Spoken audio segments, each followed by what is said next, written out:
Paz do Senhor a todos, que Deus venha abençoar grandiosamente a vida de cada irmão, dando ao Senhor sabedoria, discernimento, compreensão diante da palavra dele. Eu estava aqui agora falando com o Senhor, orando, e lembrei de uma passagem que muitas das vezes eu me perguntei, mas Senhor, como isso? O que é isso que o Senhor está dizendo? E não tinha entendimento. Aí eu adquiri uma Bíblia, eu procurava nas Bíblias de estudo, poucas elas davam um entendimento sobre isso. Muitas Bíblias de estudo não explicam todos os versículos. E eu acabei adquirindo essa Bíblia aqui do expositor. E ela acaba dando quase que 95% de explicação, versículo por versículo. E aí no capítulo 6 de Gênesis, fala assim, a maldade da humanidade. E aconteceu que quando os homens começaram a multiplicar-se sobre a face da terra, eles nasceram filhas.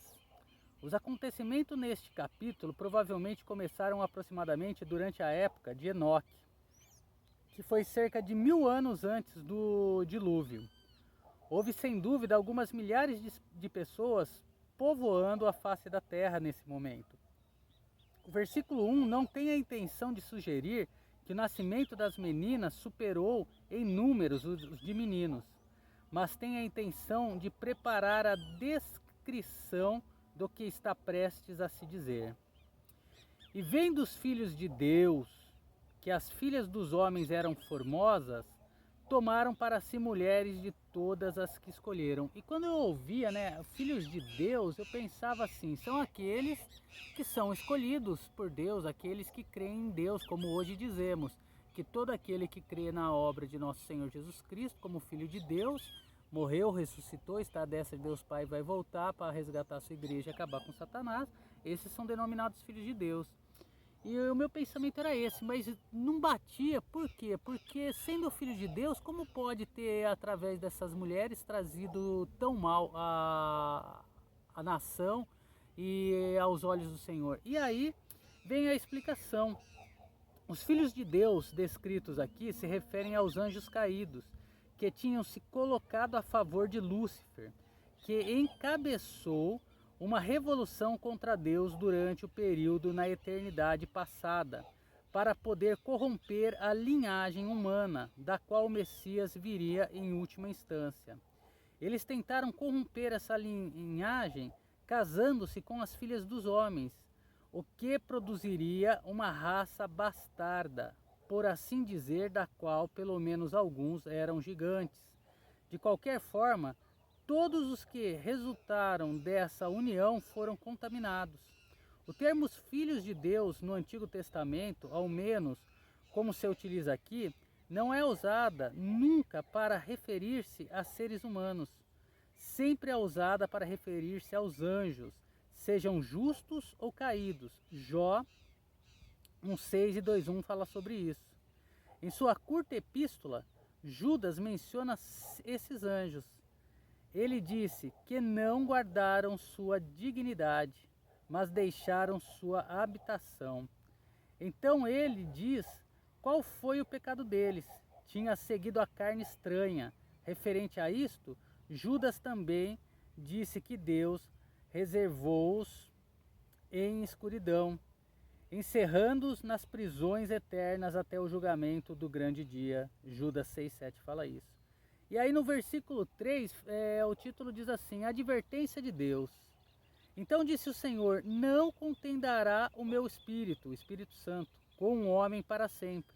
O Senhor está falando aqui do homem, Adão, e não da humanidade em geral, porque certamente ele é carne. Refere-se ao fato de que, apesar do primeiro homem ter sido criado pessoalmente por Deus, ele era carne e devido à queda, em última instância, deveria morrer.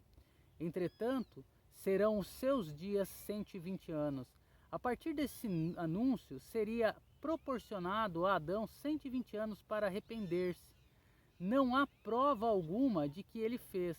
Muitos acreditam que esses 120 anos se referem ao prazo para arrepender-se antes do dilúvio. Entretanto, não tem nada a ver com o dilúvio, como vamos demonstrar mais adiante.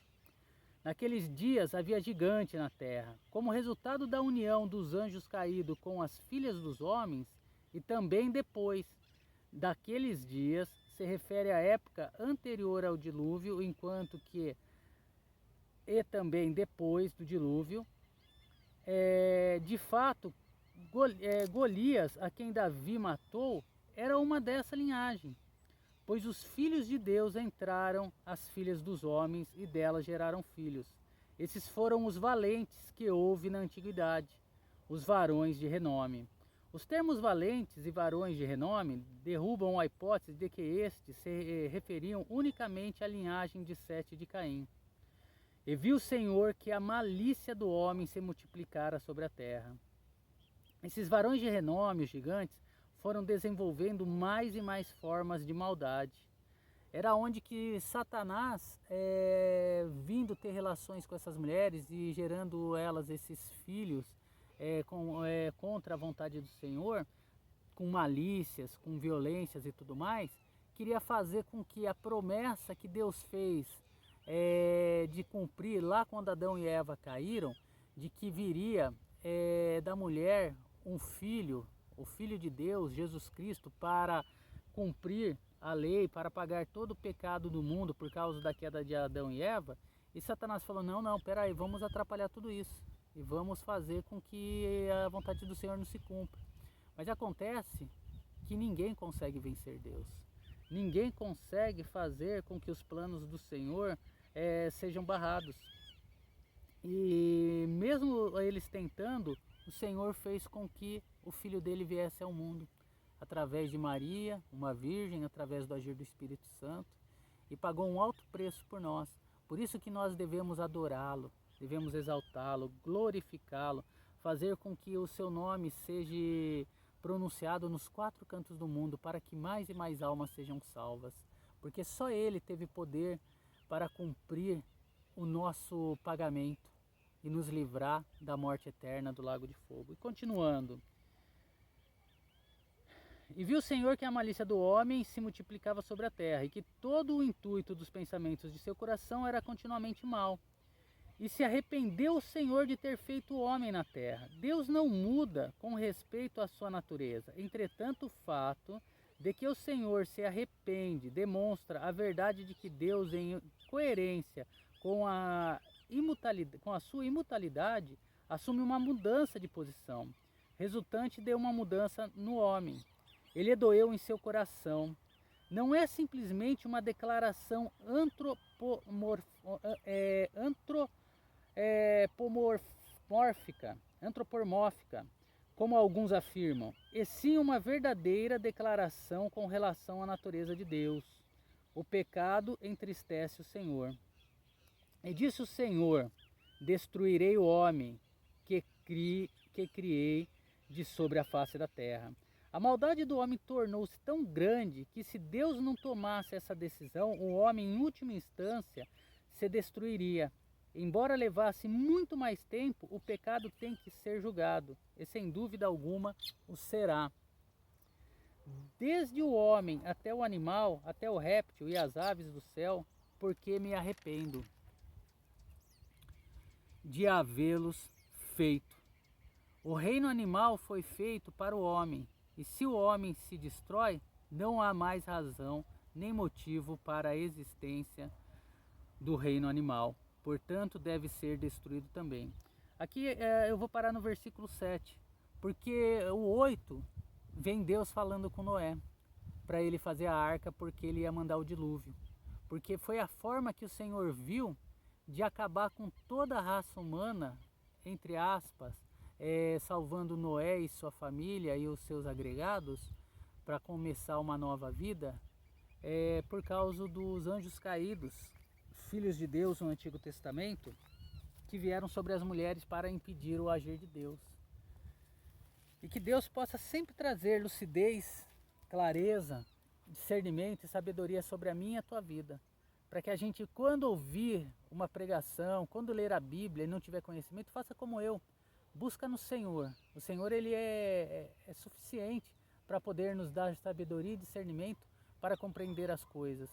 Mas também temos Bíblias de estudo, temos livros, que vai nos trazer lucidez. Temos homens e mulheres de Deus capacitados através de estudos e através de dons espirituais de ensinarem o verdadeiro evangelho. E isso nos fará mais do que vencedores, fazendo com que nós não venhamos a cair nas ciladas de Satanás, que se passam como ovelhas, mas são lobos, vestido apenas com a pele da ovelha, pregando um falso evangelho. Que Deus abençoe a todos, grandiosamente em nome de Jesus, a paz do Senhor e um forte abraço.